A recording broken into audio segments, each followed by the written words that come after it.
जय जय राधा रमण हरि बोल, जय जय राधा रमण हरि बोल, जय जय राधा रमण हरि बोल, जय जय Radha Raman. It's your boy AK Atul Krishna.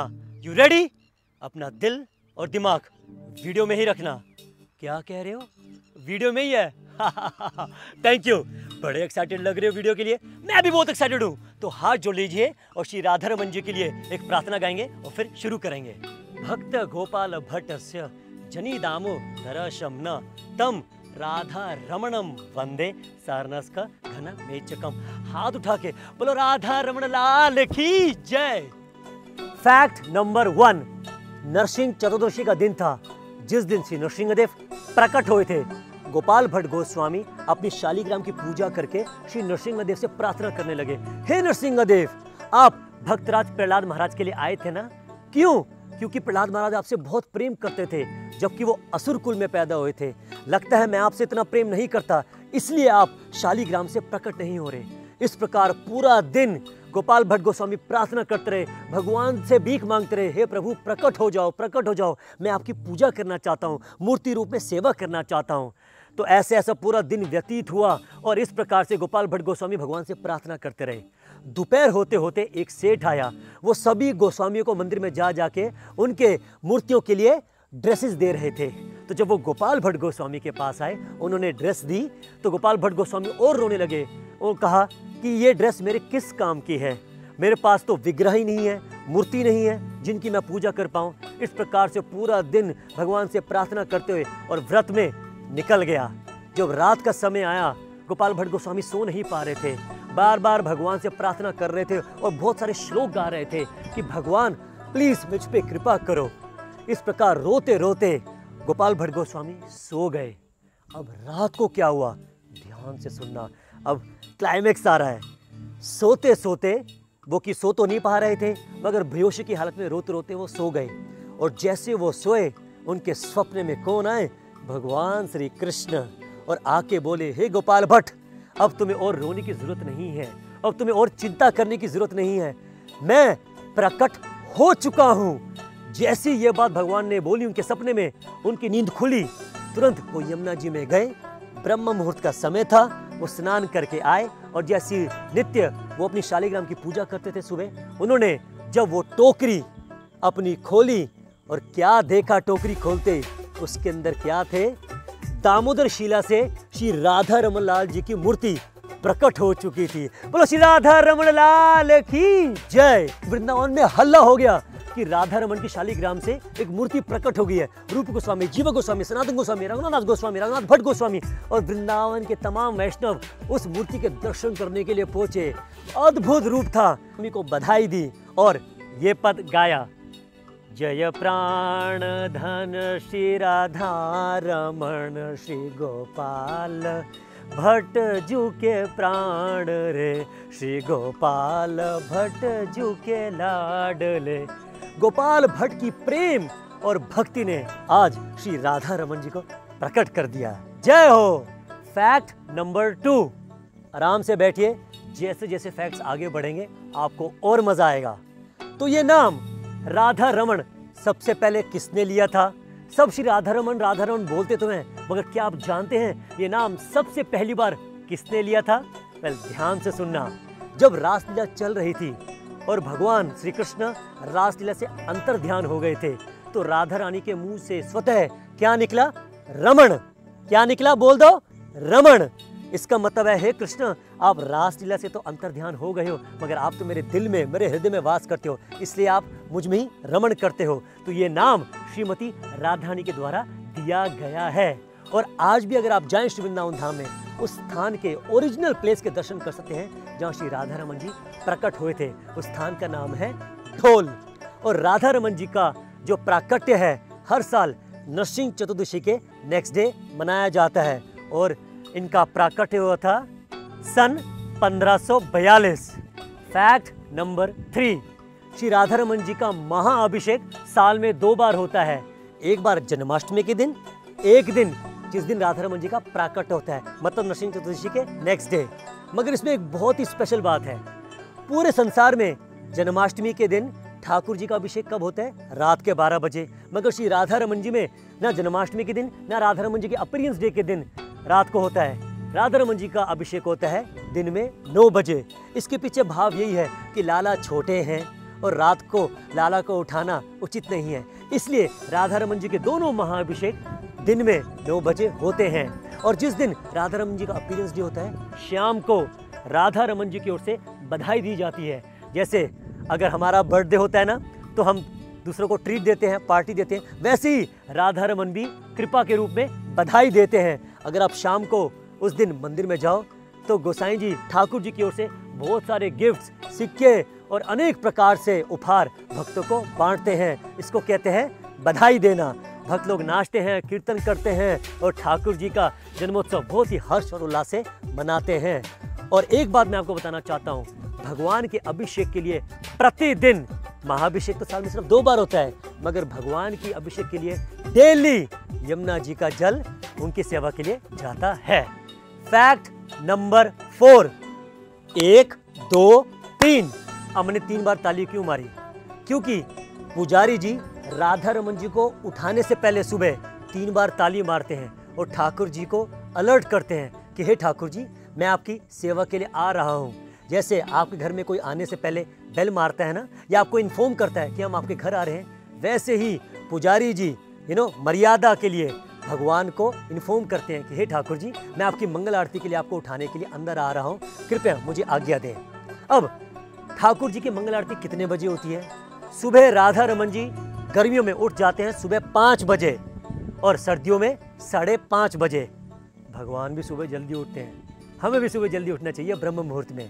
मगर ऐसा नहीं है कि सुबह उठते वो नहाते हैं। छोटे बालक हैं तो सुबह सुबह उठ के उनको मंगल आरती कराई जाती है और उसके 1 घंटे बाद सबसे पहले ठाकुर जी ब्रश करते हैं। जैसे हम ब्रश करते हैं ना, उसको कहते हैं दंत धावन। इस प्रकार से ब्रश करने के बाद फिर यमुना जी के जल से ठाकुर जी का स्नान कराया जाता है और दिन का प्रारंभ होता है। फैक्ट नंबर 5, क्या आप जानते हैं, अगर आपने श्री राधा रमन जी के दर्शन कर लिए, इसका मतलब आपने साक्षात श्री कृष्ण के दर्शन कर लिए। अब आप कहोगे, आपने बोल दिया, हमने मान लिया। अरे छोड़ो यार, कहने की बातें होती हैं। अब मैं आपको ये बात प्रूफ करूंगा और ध्यान से सुनिएगा।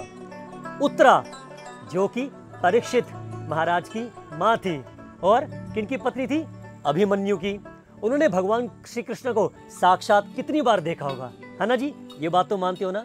तो उन्होंने जब गोविंद देव जी की मूर्ति देखी, उनको देखते ही क्या कहा? अरे इनका चेहरा है, ये तो कृष्ण के चेहरे से मिलता है। जब उन्होंने गोपीनाथ जी की मूर्ति देखी, उन्होंने कहा अरे गोपीनाथ जी की जो छाती है और शरीर, ये श्री कृष्ण से एकदम मिलता जुलता है।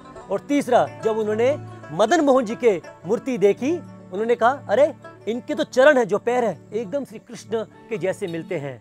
तो जब गोस्वामी ने श्री राधा रमन जी को देखा तो सनातन गोस्वामी ने कहा राधा रमन जी के पैर एकदम मेरे मदन मोहन जी जैसे दिखते हैं। ठीक है जी।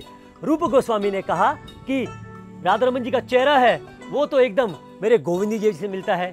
और मधु पंडित जी कहते राधा रमन जी की जो छाती है वो एकदम मेरे गोपीनाथ जी से मिलती है। इसका मतलब क्या है? पूरा जो विग्रह है राधा रमन जी का, वो साक्षात तीनों विग्रहों का रूप एक में है। इसलिए ये ऑथेंटिकेटेड हो जाता है, श्री राधा रमन जी के दर्शन करने से आपने साक्षात श्री कृष्ण के ही दर्शन कर लिए हैं। फैक्ट नंबर 6, क्या आप जानते हैं श्री राधा रमन जी को एक दिन में कितने भोग लगते हैं? वेल, मैं आपको बताता हूँ। श्री राधा रमन जी को दिन में 4 बार भोग लगाया जाता है और सोने से पहले दूध पिलाया जाता है। अब इनके नाम क्या हैं? सबसे पहले आता है बाल भोग, फिर राजभोग, फिर उत्थापन भोग मतलब स्नैक्स, और फिर रात को ब्यालू भोग मतलब डिनर, और उसके बाद आता है गर्मा गर्म दूध। और खास बात क्या है भोग की? ध्यान से सुनना, इंटरेस्टिंग फैक्ट बता रहा हूँ। हर भोग के साथ ये 2 चीजें आएंगी।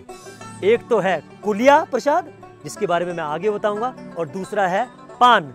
पान is used as a mouth freshener. जैसे हम खाना खाने के बाद ब्रश करते हैं या माउथ रिफ्रेशनर यूज करते हैं, तो ये 2 कुलिया और पान हर भोग में ठाकुर जी को भोग लगाई जाती है। फैक्ट नंबर 7, श्री राधा रमन जी की जो किचन है वो वर्ल्ड की सबसे मैजिकल किचन है। आप पूछेंगे क्यों? क्योंकि सन ईयर 1542 से वहां पे आज भी अग्नि जल रही है, और वो जो अग्नि है, मतलब जो आग है, वो ना माचिस से जलाई गई है, ना किसी लाइटर से, ना किसी कैंडल से, और ना किसी गैस से। वो मंत्रों द्वारा श्री गोपाल भट्ट गोस्वामी जी ने उस अग्नि को, उस आग को मंत्रों के द्वारा प्रकट किया था, और वो अग्नि आज भी उसी किचन में प्रज्वलित है। इसलिए किचन में किसी भी प्रकार का आर्टिफिशियल आग जलाने के लिए कोई भी प्रोडक्ट यूज नहीं किया जाता। फैक्ट नंबर 8, क्या आपको पता है जब साइंटिस्ट को पता चला कि राधा रमन जी एक शालिग्राम से प्रकट हो गए, तो उनकी पूरी टीम श्री वृंदावन धाम पहुंच गई अपने इक्विपमेंट्स के साथ राधा रमन जी को स्टडी करने के लिए। तो जब उन्होंने देखा, अरे भाई इस मूर्ति में ना तो कोई जोड़ है, ना तो इसमें किसी ने तराशा गया है, ना इसमें किसी प्रकार का जॉइंट है, वो शॉक्ड हो गए और वो थक हार के मान गए कि वाकई में ये चमत्कारी कोई शिला है। ऐसी होता है ना, आध्यात्मिक बुद्धि और भौतिक बुद्धि एक साथ मैच नहीं खाती।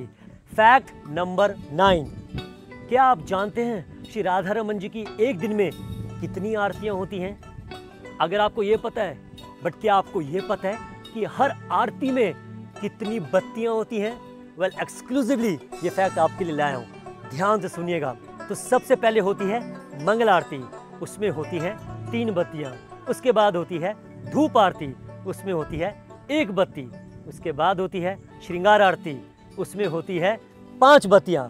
उसके बाद होती है राजभोग आरती, उसमें भी 5 बत्तियां होती हैं। उसके बाद धूप आरती होती है, उसमें होती है 1 बत्ती। उसके बाद संध्या आरती होती है, जिसमें होती है 9 बत्तियां। और उसके बाद अंत में शयन आरती होती है, जिसमें होती है 3 बत्तियां।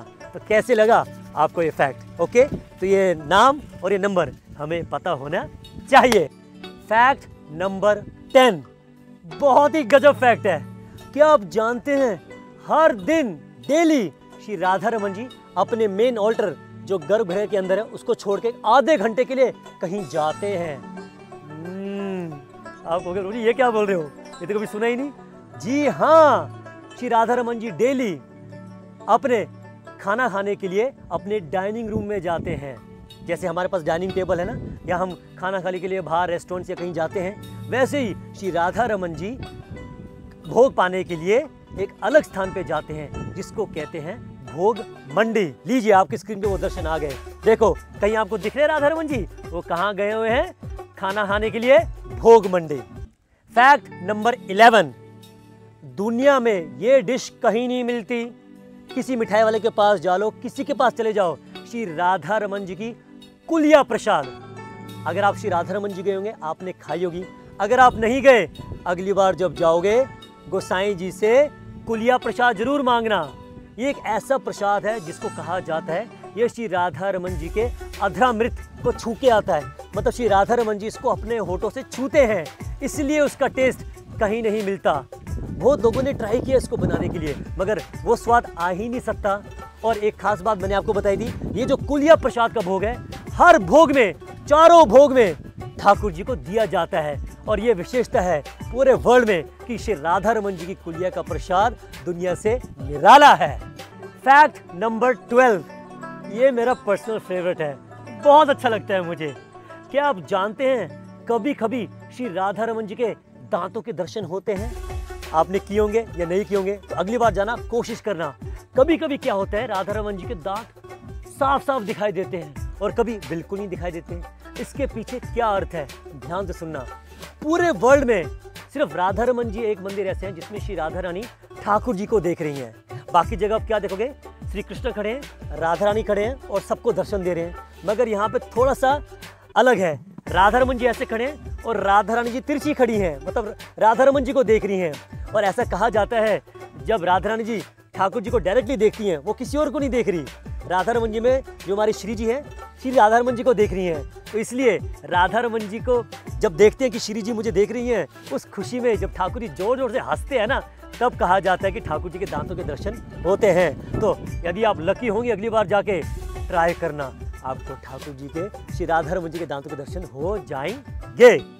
फैक्ट नंबर 13, क्या आप जानते हैं श्री राधा रमन जी के किचन के मालिक कौन है?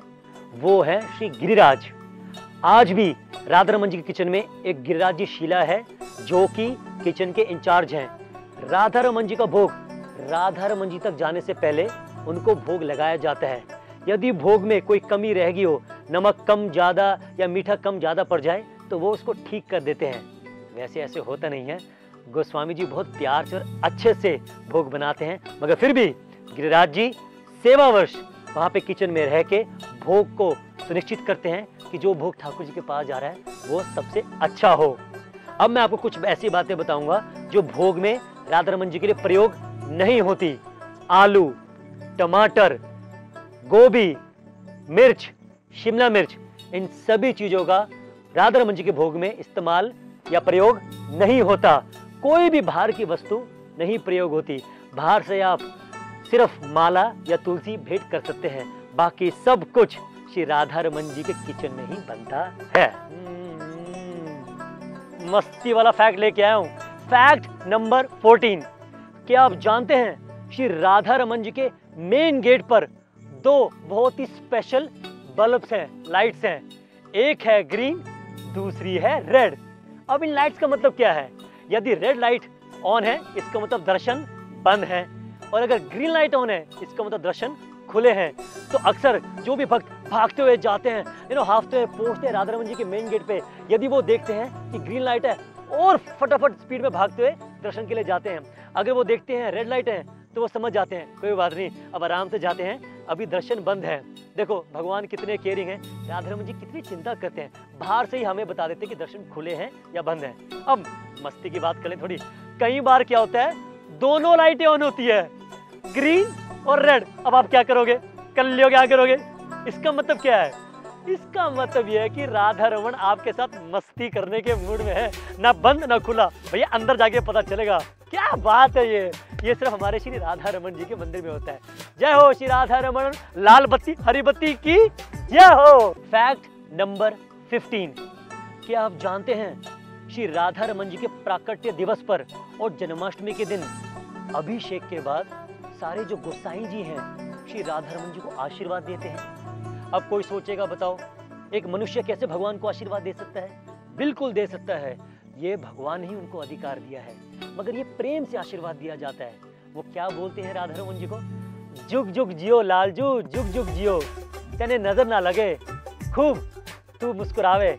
ये बहुत प्यार से ठाकुर जी को आशीष देते हैं। उसी दिन ठाकुर जी का यज्ञ उपवित संस्कार होता है, जनेऊ संस्कार होता है, ठाकुर जी का राज तिलक होता है ना, और बहुत ही मंगलमय बधाई गान होती है। और इसी प्रकार से ऐसा कहा जाता है कि ठाकुर जी वेट करते हैं कब ब्रजवासी और गोस्वामी का आशीर्वाद उनको मिले।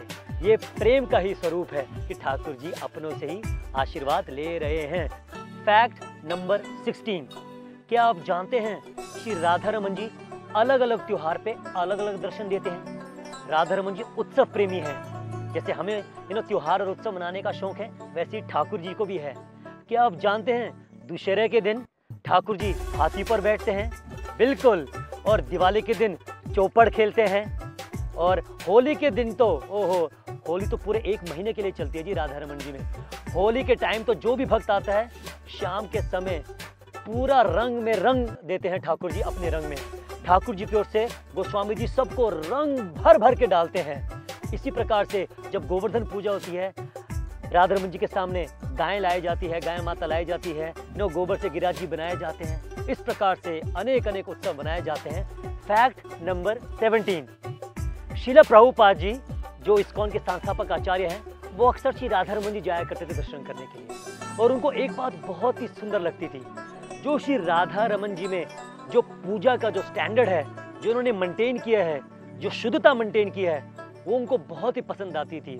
और उन्होंने कहा था कि मैं चाहता हूँ कि इस्कॉन में भी इतनी शुद्धता और ये स्टैंडर्ड जो कि राधा रमन जी के डीटी वर्शिप में होती है, वैसे ही इस्कॉन में भी हो। Fact number 18।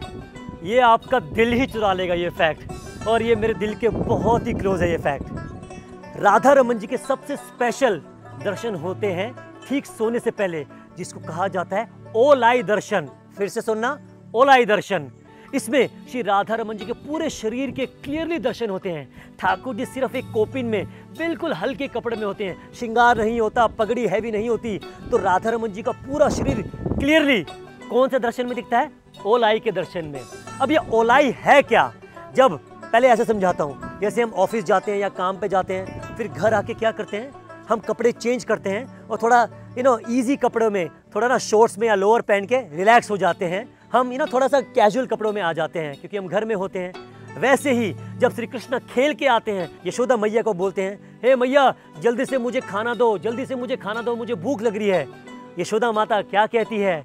ओ कान्हा अभी लाई, अभी लाई, अभी लाई, खाना अभी लाई। वो धीरे धीरे क्या बन गया? अभी लाई, अभी लाई, ओ लाई, ओ लाई।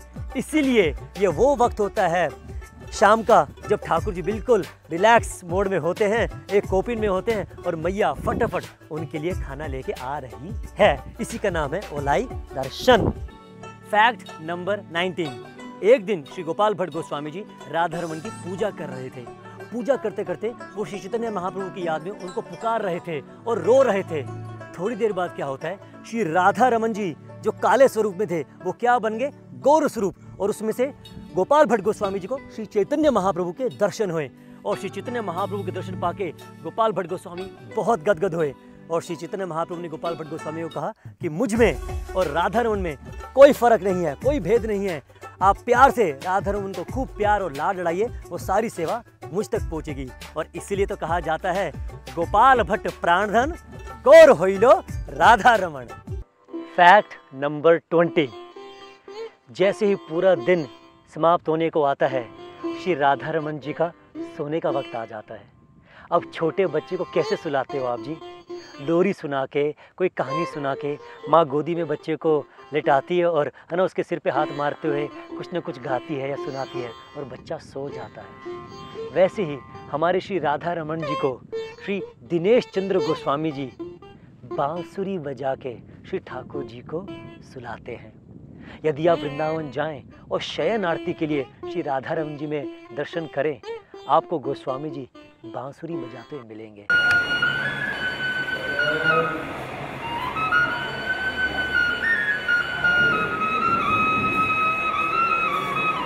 मैं आपको एक बात और बताना चाहता हूँ।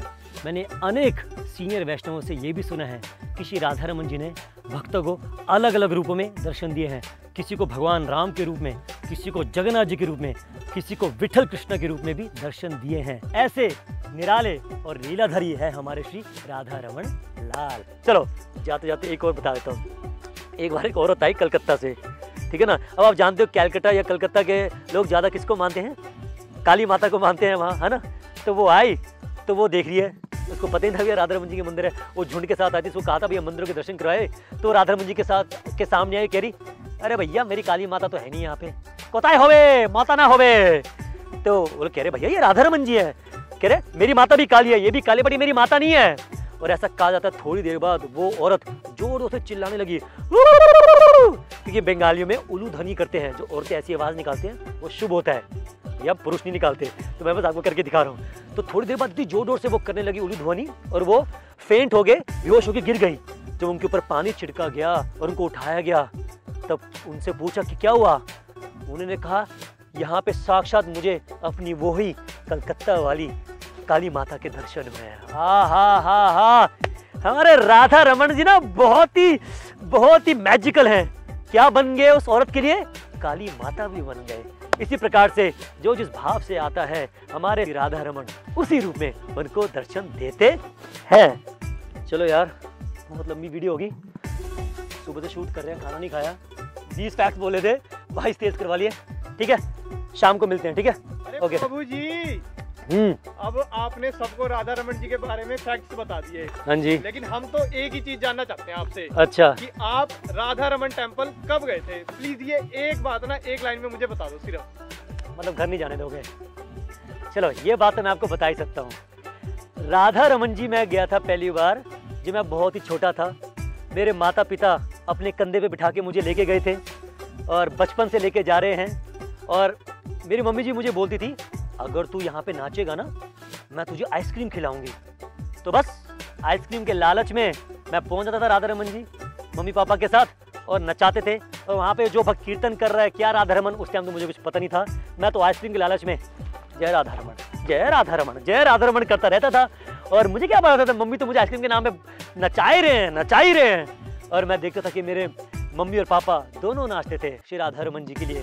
शायद ये आदत वहीं से पड़ी है और अभी भी मैं प्रयास कर रहा हूँ जब भी राधा रमन जी जाऊँ नाच के जरूर आऊँ, क्योंकि दुनिया के सामने हम नाचते हैं, नाग रगड़ते हैं, मगर जहाँ नाचना चाहिए और नाग रगड़ते हैं वहाँ क्यों नहीं करते। मेरा यकीन है अगर आप जाओगे राधा रमन जी में और नाचोगे ना, आपको कुछ अलग ही फील होगा। तो खैर मैं भी आइसक्रीम के चक्कर में खूब नाचता था बसंती की तरह, और फिर मुझे आइसक्रीम मिलती थी तो मेरे लिए तो राधा रमन जी का मतलब था आइसक्रीम मिलेगी, नाचो।